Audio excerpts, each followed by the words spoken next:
Hello, welcome, and papakita ko sa inyo yung aking kwento dito. Sisimula pa lang ako Way back 2015 ako nakapasok sa ganitong industry at akala ko nung una madali lang talaga yung business.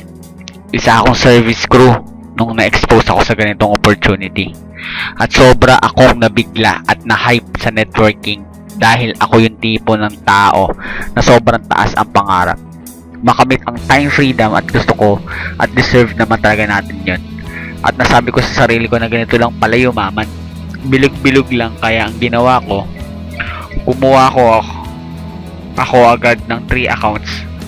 Mas madami daw, mas better yung kitaan.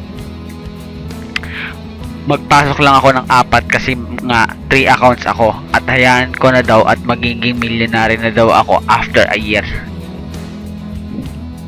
Then ang sabi ng upline ko nung maglista lang ako ng papel ng mga KKK at isa-isahin ko daw sila, unahin ko muna daw yung mga tingin kong positive sa ganitong business. Naalala ko pa nun, araw-araw ko tinitingnan yung diary ko at nag-iisip ng mga kakilala para lang madagdagan yung kakausapin ko. Kada mag-out ako sa trabaho ko nung opening kasi ako 5 to 11 AM, diretso na ako sa office para mag-training hanggang 11 PM. Minsan umaabot pa nga ng 1 AM. Way back, isang taon kong ginagawa ang ganitong business. Meron akong invite sa office pero hindi naman nagjo-join. Sabi ko mukhang kailangan ko mag full time para talagang hataw na hataw ang ginagawa ko.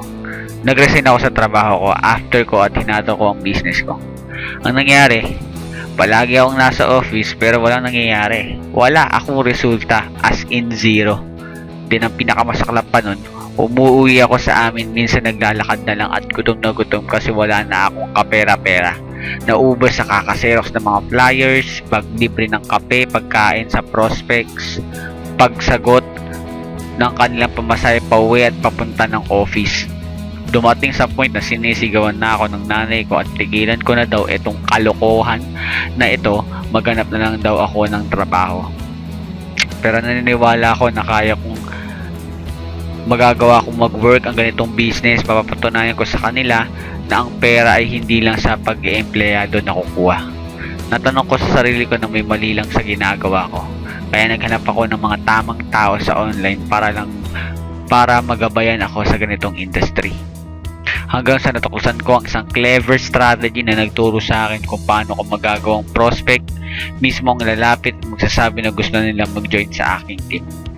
Yes, I break the code. Hindi naging madali sa akin ang pagkakaroon ng resulta sa business na ganito. Pero isa lang, meron lang ako, ay hindi ako tumigil. Naging consistent ako sa mga effective strategy. Nag-take ako ng massive action to have result in my business. May mga gabi na wala akong tulog, nag-aral ako ng mga strategies na tinuturo nila.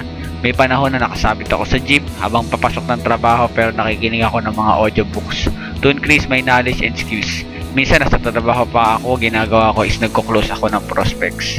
Pero isa lang masasabi ko, ang ganitong business ay sa una lang mahirap. Pero once nakuha mo na yung strategy, mindset and skills, magiging madali na lang sa iyo ang ibang kabanata ng inyong business. I hope ikaw na ang next at magkaroon ng resulta. Kapag nakatanggap ka ng ganitong emails and chats, mapapa-wow at yes ka na lang at masasabi mong effective talaga ang APS strategy.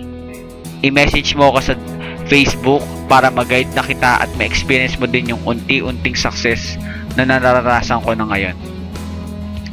O kaya i-click mo yung link na nasa post ko na ito.